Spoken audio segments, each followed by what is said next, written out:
تو ماں باپ کے دل کی ٹھنڈک تھی۔ وہ مجھ کو ہاتھ کا چھالا بنا کر پال رہے تھے، ناز بھی شہزادی جیسے، مگر جلد ہی یہ آبگینہ پھوٹ گیا۔ ایک روز کا ذکر ہے، والد دفتر سے لوٹے تو افسردہ سے تھے۔ آتے ہی بستر پہ ڈہ گئے، شاید موت ان کا تعاقب کر رہی تھی۔ امی سے پانی مانگا، وہ ابھی گلاس میں پانی لا ہی رہی تھی کہ یہ ذرا سی دیر میں چٹپٹ گئے۔ چند دن سوگ میں گزرے، ہوش آیا تو چولہا ٹھنڈا پڑا تھا اور پیٹ میں بھوک نے انگارے دہکا دیے تھے۔ ایسے میں اپنے پرائے سب دور ہو گئے، کوئی معاشی سہارا نہ تھا۔ ماں نے مجبوراً سلائی مشین کا سہارا لیا، اسے صاف ستھرا کیا اور محلے والوں کے کپڑے لا کر سلائی میں مشغول ہو گئیں۔ یوں زندگی کا بوجھ گھسیٹ کر مجھ کو میٹرک کرا دیا۔ اب میں نوکری کر کے ماں کا بوجھ بانٹنا چاہتی تھی، مگر ماں کہتی تھی ابھی اور پڑھ۔ وہ زیور تعلیم سے سجا دینا چاہتی تھیں۔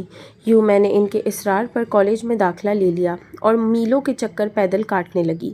کالج دور تھا، سڑک پر رش ہوتا تھا۔ گلیوں سے گزرتے ایک دن احساس ہوا کوئی میرے پیچھے آتا ہے۔ ہمت کر کے مڑ کے دیکھا تو ایک نہایت ہی خوبرو نوجوان کو اپنے پیچھا کرتے پایا۔ دراز قد، گوڑا چٹا تھا، بھولی بھالی صورت تھی، دل کو بھایا مگر خوفزدہ بھی تھی۔ اس نے بھی مجھے اپنی طرف دیکھتے پا کر دل کو تھام لیا۔ اب یہ معمول ہو گیا، میں گھر سے نکلتی اور وہ بھولی صورت والا راستے میں منتظر متا۔ نگاہوں سے نگاہیں ملتی، پیغام کی صورت پلکیں جھپکتیں، پھر یہ پیغامات تحریروں کی صورت میں ڈھلنے لگے۔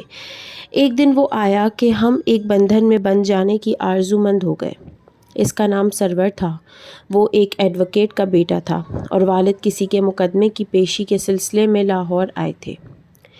یہ بھی شہر کو دیکھنے کی چاہ میں باپ کے ساتھ آ گیا۔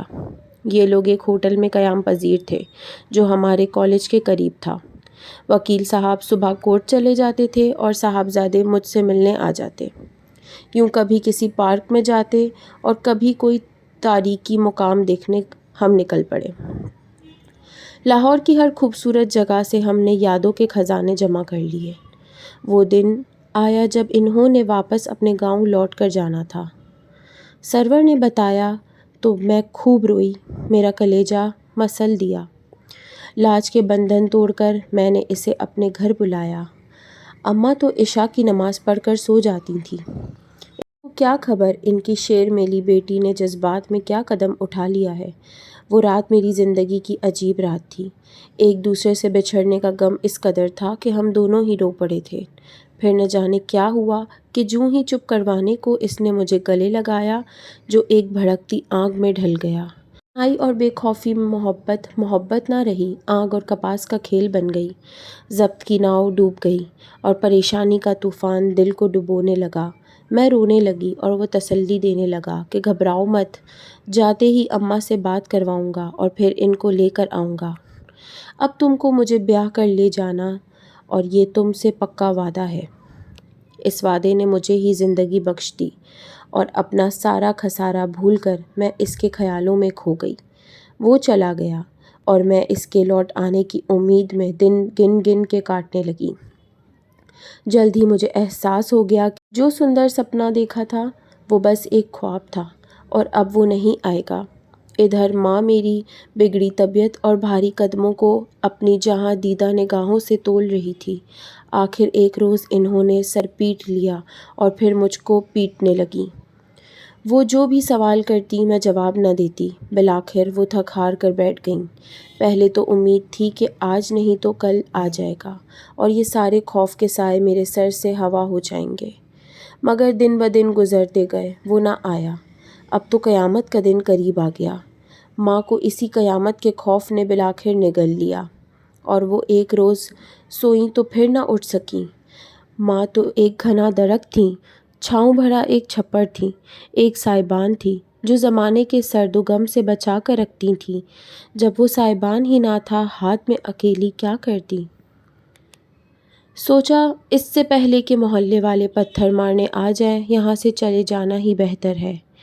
ایک دن 2 جوڑے کپڑے اٹھا کر تھوڑی سی نقدی ہاتھ میں باندھ کر میں نے مکان کو تالا لگایا اور سرور کی تلاش میں نکل گئی۔ جس گاؤں کا نام اس کے منہ سے سنا تھا تلاش کرتی وہاں جا پہنچی۔ پتہ چلا کہ وہ کراچی چلا گیا ہے۔ کراچی جیسے شہر میں تلاش کرنا آسان کام نہ تھا۔ کراچی میں اس کے ایک رشتہ دار رہتی تھی، میں وہاں گئی۔ اس عورت سے بہانہ کیا کہ ملازمت کے لیے آئی ہوں، مگر میری حالت دیکھ کر وہ شک و شبہ میں مبتلا ہو گئیں۔ میں دوہرے غم سے مری جاتی تھی۔ ایک طرف سرور کا پتہ نہ تھا، دوسری جانب اس کی نشانی میرے وجود کا بوجھ بن گئی تھی۔ ہمت کی خدا کا نام لے کر اس کی خالہ کو ساری بات سنائی تو وہ سٹ پٹا گئیں۔ جب بتایا کہ امی ابو وفات پا چکے ہیں اور دنیا میں کوئی میرا نہیں ہے تو ان کو ترس آ گیا۔ مجھے لے کر ایک نرس کے پاس گئیں جو ان کی واقف کار تھیں۔ اتفاق سے ایک ضرورت مند عورت وہاں آئی ہوئی تھی۔ اسے ایک ننھی بچے کی آرزو تھی۔ وہ بیوہ اور بے اولاد تھی۔ اس کا بھائی بھی بے اولاد، دیگر ایک مالدار بزنس مین تھا۔ نرس کی زبانی ہماری رام کہانی سن کے اس نے ہم کو اپنے گھر چلنے کی پیشکش کر دی۔ یہ عورت ہمارے لیے فرشتہ رحمت ثابت ہوئی۔